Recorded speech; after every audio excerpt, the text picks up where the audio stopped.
تو اسی لیے اللہ نے کہا کہ دیکھو تم کتنے بھی احسان ماں باپ کے ساتھ کرو، لیکن ایک بات یاد رکھنا، اف نہ کہنا کہ ہم نے تمہارے ساتھ بہت بڑا کام کیا ہے، یہ سب نہ کہنا، ہم نے بڑا احسان لادا، یہ نہ کہنا،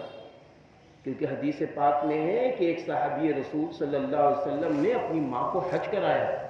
پیدل،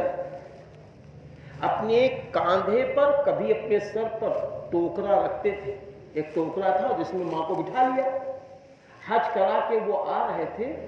راستے میں ماں نے کہا کہ بیٹا مجھے استنجا لگا ہے، میں پاخانہ کروں گی، ابھی اتنا کہا تھا کہ وہ کرنے لگی، اب وہ پورا کا پورا پاخانہ صحابی رسول کے جسم پہ آ گیا۔ پھر اس کے بعد وہ نبی کے پاس آئے، فرمایا اے اللہ کے رسول میری ماں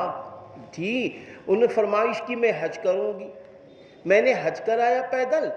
اور کاندھے پہ ماں کو اور کبھی سر پہ اپنی ماں کو بٹھاتا، اے اللہ کے رسول واپسی میں کہنے لگی کہ مجھے پاخانہ کرنا ہے، تو ابھی میں نے ٹوکرا نیچے بھی نہیں رکھا کہ کر دیا، میرا پورا جسم گندا ہو گیا۔ اللہ کے رسول میں نے ان کو کچھ نہیں کہا، نہ میں نے اپنا چہرہ بنایا، کچھ بھی نہیں کیا، اور اللہ کے رسول بس کیا ہوا، میں نے اٹھا کے اپنی ماں کو صاف ستھرا کیا، پھر گھر پہنچا دیا۔ اس کے بعد صحابی رسول فرمانے لگے اللہ کے رسول میں نے اپنی ماں کا حق ادا کر دیا، تو سنیے نبی کا جواب، نبی نے فرمایا جب تم ماں کے پیٹ میں تھے نا، جب تم ایک بار گھومے تھے، ٹرن کیا تھا، اس گھومنے سے جو تیری ماں کو تکلیف ہوئی تھی نا، ابھی تو نے اس کا بھی حق ادا نہیں کیا ہے، ابھی تو نے اس کا بھی حق ادا نہیں کیا ہے۔ یہ ہے ماں باپ۔ تو اس لیے ماں اور باپ پر جتنا بے احسان کرو، آج بہت سارے لوگ،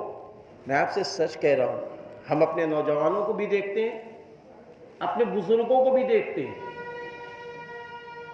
اپنے چاہنے والوں کو بھی دیکھتے ہیں،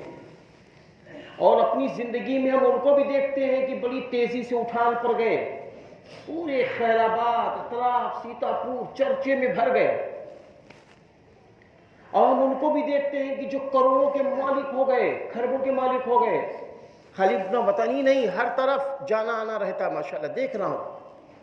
لیکن ایک سال دو سال گزرتا ہے، وہ بالکل پارے کی طرح، جیسے بلڈ پریشر کا پارا ناپا جاتا ہے ایسے وہ ڈاؤن ہو جاتے ہیں، نیچے گر جاتے ہیں۔ تو سبب کیا ہے؟ بہت سارے اللہ والوں نے کہا بھائی میری ایک بات سمجھ میں آتی ہے، کہنے کیا؟ کہنے میری سمجھ میں آتی ہے اس کی ماں اس کے باپ اس سے راضی نہیں ہے، اس کی ماں اس کے باپ اس سے خوش نہیں ہے، اس وجہ سے یہ گرا ہے، یہ اپنی نماز کی وجہ سے نہیں گرا ہے، یہ اپنے زکوٰۃ نہ دینے کی وجہ سے نہیں گرا ہے، کیونکہ اللہ غفور رحیم ہے، اللہ اپنے بندوں کو حقوق اللہ پہ جلدی گرفت نہیں کرتا، یاد رکھنا۔ یہ تو عذاب اللہ تعالیٰ بھائی صاف صاف ہے، جو اچھا کرو گے اچھا پاؤ گے قیامت کے دن، برا کرو گے تو برا ملے گا، جیسے بوں گے ویسے کاٹا جائے گا، لیکن اگر اماں ابا کے ساتھ ہم نے خلاف ورزی کر دی ہے تو اس کا عذاب دنیا میں ملتا ہے۔